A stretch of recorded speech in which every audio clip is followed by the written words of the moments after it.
మీరు ఎలాంటి బిజినెస్ చేస్తున్నా ఏఐ టూల్స్ ద్వారా మీ బిజినెస్ ని డబుల్ చేసుకోవచ్చు. జస్ట్ 49 రూపీస్కే ఏఐ టూల్. హాయ్ హలో నమస్తే, welcome back to Suman TV. ప్రస్తుతం మనతో పాటు ఉన్నారు మేనేజ్మెంట్ కన్సల్టెంట్ సంపత్ సముద్రాల గారు. నమస్తే sir. Sir, Trump green card proposal అసలు ఏంటిది, ఎందుకు అంత పాపులర్ అయింది అంటే ఏం చెప్తారు sir? It's a very pleasant thing for all our Indian students, అవునా కాదా? లాస్ట్ టైం ట్రంప్ ఉన్నప్పుడు ఏమన్నాడు? రిస్ట్రిక్షన్స్ పెట్టాడు, చాలా రిస్ట్రిక్షన్స్ పెట్టాడు. పిల్లలందరూ కంగారు పడిపోయారు, what is this guy doing. అప్పుడు ట్రంప్ ఉద్దేశం ఏంటంటే బయట కంట్రీ జనాలందరూ వచ్చేస్తే యుఎస్ సిటిజన్స్కి ఉద్యోగాలు ఎలా అన్న నారా మీద, నా బేసిస్ మీద ఆయన వెళ్ళారు. ఇప్పుడేంటి, మళ్ళీ రిపబ్లిక్ పార్టీ నుంచి ప్రెసిడెన్షియల్ క్యాండిడేట్గా మళ్ళీ పోటీ చేస్తున్నారు. ఇప్పుడేమంటాడు? I will give direct green card to all the H1B student guys who have completed their graduate. అంటే మన వాళ్ళందరూ పీజీలు చేయడానికి, గ్రాడ్యుయేషన్ చేయడానికే వెళ్తున్నారు, అవునా? సరిగ్గా చదివి కోర్స్ కంప్లీట్ చేసుకున్న వాడికి ఖచ్చితంగా డైరెక్ట్గా వీసా వచ్చేస్తుంది, ఇజంట్ ఇట్? సో ఇది ఒక విధంగా చూస్తే మంచి పరిణామమే, గుడ్ న్యూస్. ఇది మంచి పరిణామం మనకే కాదు, మన ఇండియన్ పిల్లలకే కాదు, యుఎస్కి కూడా ఎకానమీ పెరిగే అవకాశాలు ఉంటాయి. అండ్ వాళ్ళకి కూడా ఇంటర్నేషనల్ స్టూడెంట్స్ చాలా ఎక్కువ మంది రావడానికి, ఒక భారతదేశమే కాదు, చైనా నుంచి కానివ్వండి, మిగతా దేశాల నుంచి కానివ్వండి, చాలామంది స్టూడెంట్స్, అంటే it's a brain drain actually. అందరూ రావడానికి అవకాశాలు ఉంటాయి. కాబట్టి ఇట్స్ అ మంచి పరిణామమే. కానీ ఇంతకుముందు ఓలా మాట్లాడాడు, ఇప్పుడు ఇలా మాట్లాడాడు, ఇది జరిగేనా అన్న ఒక క్వశ్చన్ మార్క్ ఉన్నప్పటికీ కూడా మనం అంతా ఆశావాదులం, అవునా కదా? ఎగ్జాక్ట్లీ, అంతా ఆశావాదులం. కాబట్టి ఇది ఖచ్చితంగా పాజిటివ్ లాగానే చూస్తున్నారు. సార్, ట్రంప్ గతంలో ఉన్నటువంటి విధానాలతో పోలిస్తే, అంటే కంపేర్ చేస్తే ఇప్పుడు ఈ ప్రపోజల్ అనేది ఏమైనా డిఫరెంట్ అని చెప్పొచ్చు? అలామా, నేను ఇప్పుడు చెప్పాను కదా, ఇంతకు ముందు ఆయన దృష్టి ఏంటంటే అమెరికన్ ఉద్యోగాలు ఎలా అని. ఓకే, ఆయన ఇప్పుడు మాట్లాడుతున్న ఆలోచన సరళి చూసినట్టయితే ఏమనిపిస్తుంది అని అంటే, బయట నుంచి పిల్లలు రావాలి, ఇంకా ఎడ్యుకేషన్ పెరగాలి, ఇంకా ఆ తర్వాత ఎవరు వస్తున్నారు? ఆయన ముందే ఏమని చెప్పాడు? క్వాలిఫైడ్, హై ఎడ్యుకేషన్, టెక్నాలజీ ఇవి వచ్చే వాళ్ళనే అలౌ చేస్తున్నాడు. సో అక్కడ ఏం మార్పు లేదు, అప్పుడు కూడా వాళ్ళని అలౌ చేస్తా అన్నాడు, ఇప్పుడు వాళ్ళని అలౌ చేస్తా అన్నాడు. అయితే ఏమంటున్నాడు? అలా హయ్యర్ ఎడ్యుకేషన్కి వచ్చి సరిగ్గా క్వాలిఫై అయ్యి వాళ్ళ దేశం అభివృద్ధికి కాంట్రిబ్యూట్ చేసేవాళ్ళు ఉన్నట్టయితే వాళ్ళకి ఎందుకు గ్రీన్ కార్డ్ ఇవ్వకూడదు? సంపద పెరుగుతుంది, అడ్మిషన్స్ వల్ల అడ్మిషన్స్ పెరుగుతాయి, వేరే కంట్రీలను మానేసి ఇండియన్స్ కూడా they will start looking at it. So ఇండియన్సే కాదు, వేరే కంట్రీస్ నుంచి, చైనా లాంటి కంట్రీస్ నుంచి, మిగతా కంట్రీస్ నుంచి వచ్చే వాళ్ళు కూడా వాళ్ళ నంబర్ ఇంక్రీజ్ అవుతుంది, ఈ అవకాశాలు పెరుగుతాయి. కాబట్టి ఆయన ఇప్పుడు ఎలక్షన్స్కి మాట్లాడుతున్నదిను, తర్వాత what is his foresight he has అనేది అంటే పాజిటివ్గానే ఉందనే చెప్పచ్చు. సార్, ఈ ప్రపోజల్ వల్ల ఇండియన్ స్టూడెంట్స్కి వచ్చే బెనిఫిట్స్ ఏంటి అంటే? ఏమిటి బెనిఫిట్స్? మన వాళ్ళు అందరూ సంబరాలు చేసుకుంటారు, అవునా కాదా? ఎంతవరకు అందరూ వెళ్ళిన పిల్లలు వాడికి ఉద్యోగం వస్తుందా, H1B వస్తుందా రాదా, పరిస్థితి ఏమిటి అన్న ఒక క్వశ్చన్ మార్క్. అలాంటిది ఇప్పుడు ఏంటి, నేను డైరెక్ట్ గ్రీన్ కార్డ్ ఇచ్చేస్తాను అంటున్నారు. ఓకే, ఇట్స్ అ బల్లే, అవునా కాదా? కాబట్టి భారతీయ విద్యార్థులకి ఇది మంచి అవకాశమే అని చెప్పచ్చు. కానీ ఏమవుతుంది అని అంటే, ఇలా ఉంది అని చెప్పగానే పుట్టగొడుగులు లాంటి యూనివర్సిటీలకు కూడా పిల్లలు అప్లై చేసి వెళ్ళిపోవచ్చు.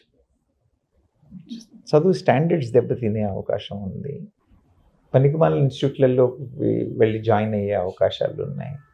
యుఎస్కి వెళ్తున్నాడు అన్న పట్టు మీద పంపించేస్తారు, కానీ మళ్ళీ అక్కడికి వెళ్ళిన తర్వాత కూడా ఇబ్బందులు ఉంటాయి అన్న ఆలోచన ఉండాలి. కాబట్టి is it a good move అంటే, Indian students have welcome this, parents are also very happy on that. It's going to, అంటే ఖచ్చితంగా అది చేస్తే మంచిదే, కానీ ఇంకా చాలా కాన్సిక్వెన్సెస్ ఉంటాయి, అంత ఈజీగా అవుతుంది అని అనుకోవడానికి లేదు. సో ఇప్పుడు ఇది ప్రెసెంట్ అమెరికన్ ఇమిగ్రేషన్లో ఎలాంటి చేంజెస్ తీసుకొస్తుంది అంటే?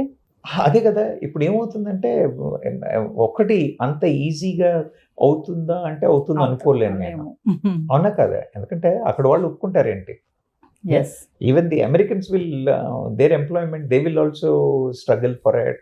అది వాళ్ళు అంత ఈజీగా ఒప్పుకోరు. ఒక పాయింట్. ఇమిగ్రేషన్ పెరుగుతుందంటే ఖచ్చితంగా పెరుగుతుంది. ఇప్పుడు మన కెనడా వెళ్ళేవాడు కూడా he will divert towards US.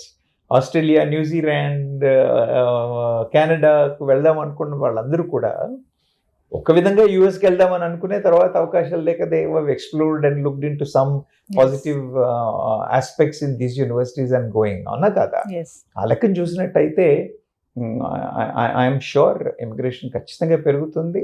And a lot of Indians would like to move, and there will be a serious what you call hike in the immigration. Yes. Sir, ఈ ప్రపోజల్కి ఆపోజిట్గా ఎవరైనా మాట్లాడతారా అంటే? ఎందుకు మాట్లాడరు? అవునా కదా? ఎందుకంటే ఇప్పుడు ఈ మైగ్రెంట్స్ని రావద్దు అని రిస్ట్రిక్ట్ చేస్తున్న అమెరికన్స్ చాలా మంది ఉన్నారు. అవునా కదా? అసలు లాస్ట్ టైం ట్రంప్ అలా మాట్లాడడానికి కారణం కూడా వాళ్ళే. అవునా కాదా? వాళ్ళు ఎలా ఒప్పుకుంటారు? కాబట్టి అపోజ్ చేస్తారా అంటే ఖచ్చితంగా అపోజ్ చేసే వాళ్ళు కూడా ఉన్నారు. Youth, American youth, their local American youth also will oppose because వాళ్ళ ఎంప్లాయ్మెంట్ ఆపర్చునిటీస్ అవుతాయి. ఇది కాకుండా గవర్నమెంట్ పాలసీల్లో కూడా వాళ్ళ దగ్గర ఉన్న గవర్నమెంట్ పాలసీలు కూడా అంత ఈజీగా యాక్సెప్ట్ చేసేదిగా ఉండదు కదా. కాబట్టి ఈ పాలసీలు ఇచ్చేసే వాళ్ళు కూడా maybe they will oppose or they may put some hurdles in making this possible. కాబట్టి ఇళ్ళలకగానే పండగ అని అనకూడదు కదా, అలా ఇప్పుడే అంత ఏదో జరిగిపోయింది అని అనడానికి లేదు. Okay, it's a positive note. Restrictions అవ్వడం వల్ల అవుతుందా అని అంటే ఎంత రిస్ట్రిక్షన్స్ ఉన్నప్పుడు కూడా మేబీ కొంత వేరియంట్స్తో వస్తుందేమో. ట్రంప్ అధికారంలోకి వస్తే జరగచ్చు, కానీ ట్రంప్ కూడా ఎంతవరకు మాట మీద నిలబడతాడు? అవునా కదా? Big question. అవునా కదా? ఇప్పుడు చెప్పడం అయితే చెప్తున్నాడు, కానీ ట్రంప్ కూడా ఎంతవరకు మాట మీద నిలబడతాడు అనే క్వశ్చన్ మార్క్. కట్ ఆపోజిట్ చేసే వాళ్ళు ఉన్నారంటే ఖచ్చితంగా ఉన్నారమ్మా. It is being opposed. It is not a welcome from all the 100% of the people across. Yes. So, American universities and coming to tech industry, ఈ ప్రపోజల్ని ఎలా స్వీకరిస్తుంది? They are all enjoying.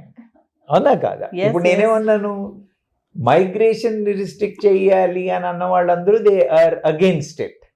Now you go to tech industry వాళ్ళకేంటి, they are struggling to get Indians employed with them. అవునా కదా? ఎన్ని restrictive conditions, ఇంత salary ఉంటేనే, ఇంత condition ఉంటేనే, ఇది ఉంటేనే, ఇవన్నీ ఇష్యూస్ ఉండే వాళ్ళకి. ఇప్పుడు now they get opportunities with more Indians can be employed. So tech companies are celebrating, they are welcoming the idea. When you come to the education institutions, ఇప్పుడు నేను ఇంతకుముందు చెప్పాను కదా, కెనడాకి వెళ్తున్నారు, ఆస్ట్రేలియాకి వెళ్తున్నారు, న్యూజిలాండ్కి వెళ్తున్నారు, జర్మనీకి వెళ్తున్నారు అన్నాను కదా. అక్కడి నుంచి then the priority will move more towards the US. ఎందుకంటే అప్పుడు అడ్మిషన్స్ కూడా, ఇప్పుడు there could be some institutes where the admissions are not happening because of these. కాబట్టి ఎడ్యుకేషనల్ ఇన్స్టిట్యూషన్స్ కూడా ఎస్పెషలీ స్టెమ్, ఈ స్టెమ్ రిలేటెడ్ ఇన్స్టిట్యూట్స్ ఏవైతే ఉన్నాయో అవన్నీ కూడా they all welcome this move అన్నమాట. ఎస్ సార్, ఒక ప్రపోజల్ వచ్చింది, దాన్ని ఇంప్లిమెంట్ చేయాలి అంటే ఖచ్చితంగా కొన్ని ఛాలెంజెస్ ఉంటాయి. మరి ఇప్పుడు ఈ ప్రపోజల్ని ఇంప్లిమెంట్ చేయాలి అంటే ఏమిటంటారు ఛాలెంజెస్? అవును, ఛాలెంజెస్ ఏమున్నాయమ్మా? ఫస్ట్ థింగ్ నేను చెప్తున్నాను కదా, ముందు ఈ ప్రొటెస్టర్స్, మైగ్రెంట్స్కి అగేన్స్ట్ చేసే protesters they will not allow. Point 1. Point 2, మన the youth of America, the natives of America, they will oppose it. ఈ ప్రపోర్షన్ ఎక్కువైపోతే దాన్ని ఎలక్షన్స్ మీద ఇంపాక్ట్ పడుతుందా అని అడ్వైజర్లు కూడా ఏం చెప్తారో ట్రంప్కి మనకు తెలియదు. తర్వాత policy makers, the policy guide చేసే వాళ్ళు వచ్చి కూడా ఉన్న దాని ప్రకారంగా ఉన్న ఛాలెంజెస్ ఫోర్కాస్ట్ చేయడం వల్ల ఏమవుతుంది అనేది చెప్పలేము. లేదా ట్రంప్ యాటిట్యూడే మారడానికి కూడా అవకాశాలు ఉన్నాయి. ఇట్లా విభిన్నమైన పరిస్థితుల్లో మన ఇండియన్ స్టూడెంట్స్ ఫ్యూచర్ ఎలా ఉండబోతుంది అంటే? అమ్మా, నేను ఇంతకుముందే చెప్పాను కదా, ఇళ్ళలగ్గానే పండగ కాదని నన్ను ఎలాగైతే అన్నామో, ఇదేదో అయిపోతుంది అన్న పాజిటివ్ మూడ్లో పరిగెత్తడానికి కాదు. Okay, they have to prepare, they have to upskill themselves, they have to research the universities. ఇప్పుడు ఏం సబ్జెక్ట్స్కి డిమాండ్ ఉంది అని అంటే AI is in demand, data science is in demand. You understand? అలా టాప్లో ఉన్న సబ్జెక్ట్స్ అడాప్ట్ చేసుకుని వాటిలో స్కిల్ సెట్స్ పెంచుకొని వాటిలో కేపబిలిటీ చేసుకున్నట్టయితే ఖచ్చితంగా వీళ్ళకి మంచి అవకాశాలు ఉండే పరిస్థితులు కనిపిస్తున్నాయి. కానీ అలా కాకుండా ఏదో యూనివర్సిటీలో వస్తే చాలు వెళ్ళిపోతాం అని వెళ్ళిపోయారు అనుకోండి, they will have issues. So people ఇప్పటికీ కూడా నేను చెప్పేది ఏంటంటే సరి అయిన రీసెర్చ్ చేయండి, సరి అయిన అండర్స్టాండింగ్ చేయండి, మంచి నెట్వర్క్ డెవలప్ చేసుకోండి, ప్రొఫెషనల్ నెట్వర్క్ డెవలప్ చేసుకోండి. ఇలా ప్రొఫెషనల్ నెట్వర్క్ డెవలప్ చేసుకోవడం వల్ల కూడా you will have a latest information what is happening అని ఒక గైడెన్స్ దొరుకుతుంది. దానివల్ల సరి అయిన కెరియర్ బిల్డ్ చేసుకోవడానికి అవకాశాలు ఉంటాయి. సో ఓవరాల్గా ఫైనల్గా ప్రజెంట్ అక్కడ ఉన్న వాళ్ళు స్టూడెంట్స్ మళ్ళీ వెళ్ళాలి ఫ్యూచర్లో అనుకున్న వాళ్ళకి మీరేం చెప్తారు? నేనేమంటానంటే వెళ్ళాలి అని ఆశ ఉన్నవాడు ఖచ్చితంగా వెళ్ళాలి. That's an objective. When you have your goal you have to do it. But you can't just blindly go there. Yes. Yeah, you need to prepare, you need to weigh the pros and cons. Yes. You need to ఇంతకుముందు నేను మీకు చెప్పున్నాను ఒకసారి, వాళ్ళ ticket దగ్గర పెట్టుకునే ఉండాలి అని. So mentally అయితే ఏంటంటే ఇప్పుడు నేను డైరెక్ట్ గ్రీన్ కార్డ్ ఇస్తానందుకు కొంత సొలేస్, కానీ ఆ పాలసీ వచ్చే వరకు, ఆ రూల్ వచ్చే వరకు మనం లేదు అని నమ్మి మన కేపబిలిటీస్ మీద, మన అడాప్టబిలిటీ మీద డిపెండ్ అయ్యి ఉండి వాతావరణానికి సరిగా మనం మలుచుకోగలుగుతాము, సస్టైన్ చేయగలుగుతాము అన్న దానికి రెడీ అయి వెళితే మాత్రమే మంచిది అని నా నమ్మకం. Thank you sir. Thank you అమ్మా.